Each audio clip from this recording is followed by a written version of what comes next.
Welcome back to my channel Qayyim lifestyle. আসসালামু আলাইকুম আপুরা এবং ভাইয়ারা, সবাই কেমন আছো? আশা করি আল্লাহর রহমতে ভালো আছো, সুস্থ আছো। আলহামদুলিল্লাহ, আমিও ভালো আছি। প্রতিদিনের মতন আজকেরও একটা নতুন রেসিপি নিয়ে চলে এসেছি। তো রেসিপিটা এই বর্ষার জন্য, এই ঝিমঝিম টিপটিপ বৃষ্টিতে এরকম রেসিপি কিন্তু সবারই সন্ধ্যা নাস্তার জন্য একদম পারফেক্ট।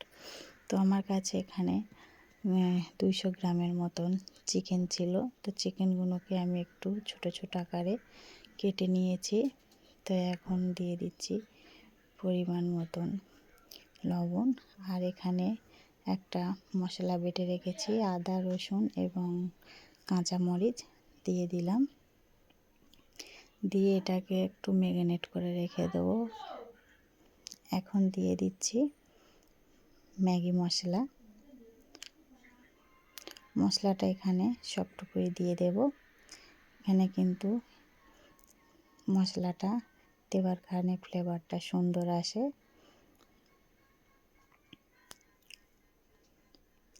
এখন দিয়ে দেব 1 চামচের মতন সয়া সস।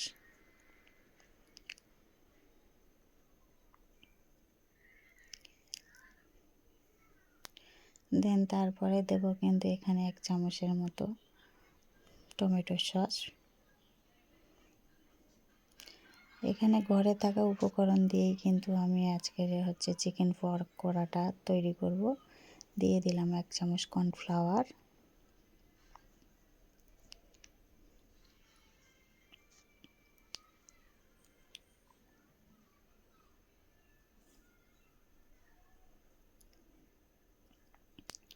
দিয়ে দেবো এখন 1 চামচ বেসন।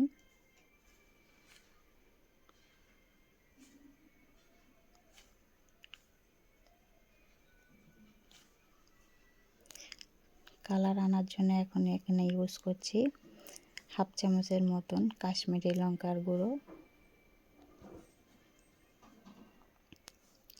এখন এটাকে ভালো করে সুন্দর করে হাতের সাহায্যে ভালো করে ম্যারিনেট করে নিতে হবে। এটা ম্যারিনেট করে নিয়ে আমি এখানে 20 থেকে 25 মিনিটের মতো রেখে দেব। তো এখানে চাইলে তোমরা ডিম দিতে পারো, আমি ডিম দিইনি, ডিম দেওয়ার দরকার নেই, এটা আমি এমনিতেই করে নিচ্ছি।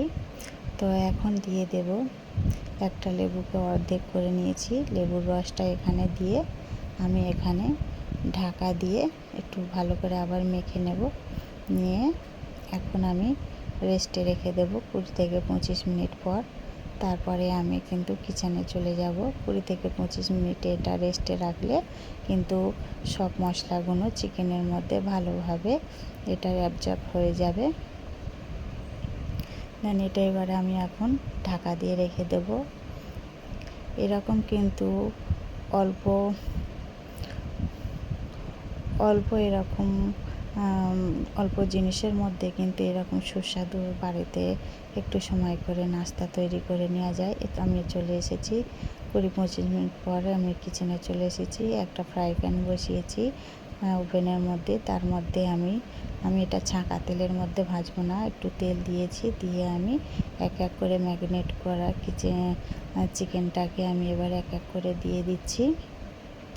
এটা কিন্তু অবশ্যই লক্ষ্য রাখতে হবে, তেলটা যখন গরম হয়ে যাবে চুলের আঁচটা কিন্তু হাই টু লো ফ্লেমের মধ্যে রাখতে হবে, না হলে কিন্তু উপরটা পুড়ে যাবে, ভিতরটা কিন্তু কাঁচাই থেকে যাবে। এটা একটুখানি হাতে সময় নিয়ে কিন্তু এগুলো ভাজতে হবে, তাহলে কিন্তু একদম পারফেক্টভাবে ভাজাটা পুরো হবে। এই তো আমার এক এক করে সবগুলো দেওয়া হয়ে গেছে। এটা কিন্তু একেবারেই ভাজা হয়ে যাবে।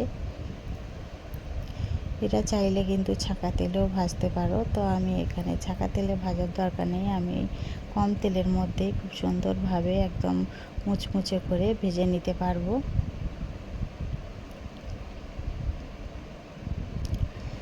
ভিডিও দেখতে দেখতে এই পর্যন্ত যে সকল বন্ধুরা আমার ভিডিওটা দেখছো অথচ একটা লাইক দিতে ভুলে গেছো, যদি ভিডিওটা ভালো লেগে থাকে কোনো অ্যাঙ্গেল থেকে, তাহলে একটা লাইক দিতে ভুলবে না। একটা লাইক কিন্তু, তোমাদের এই একটা লাইক কিন্তু অনেক অনেক দূর পর্যন্ত আমাকে আমার ভিডিওটা পৌঁছাতে সাহায্য করবে। আর যে সকল পুরানো বন্ধুরা আমার কন্টিনিউ ভিডিও দেখে তাদেরকে জানাই অসংখ্য অসংখ্য ধন্যবাদ। তো এই তো আমার এক পিঠ আমার ভালোভাবে লাল হয়ে গেছে। আমি এখন একটা কাঁটা চামচের সাহায্যে এটাকে আর এক পিঠ উল্টে দেবো আস্তে আস্তে।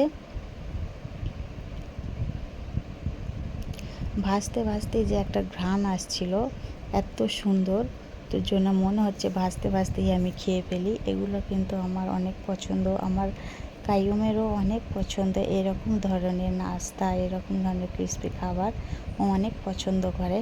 তো আমি এখানে আজকের অল্প করেই করেছি। তো মাশাল্লাহ এক পিঠ আমার হয়ে গিয়েছে, মাশাল্লাহ কালারটা খুব সুন্দর এসেছে।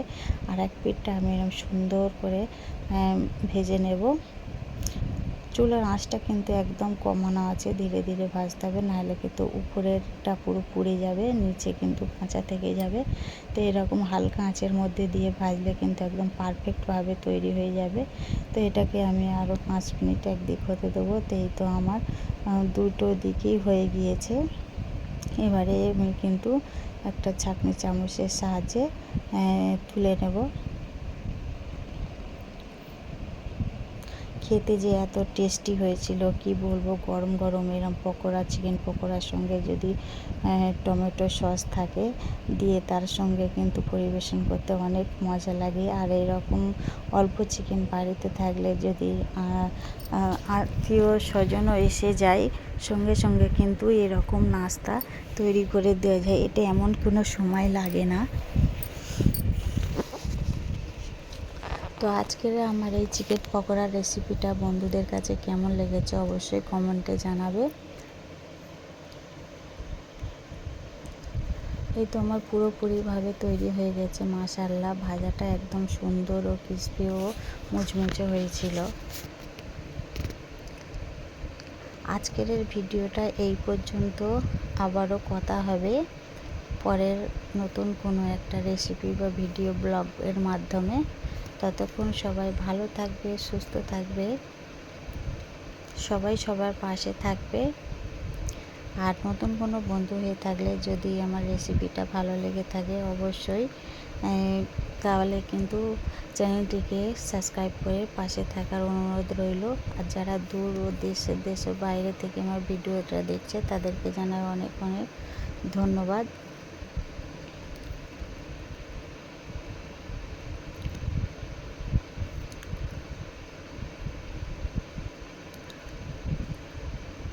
সব হয়ে গিয়েছে, এবারে কিন্তু আমি এক এক করে এবারে তুলে নেব। তো আজকের ভিডিওটা এই পর্যন্ত।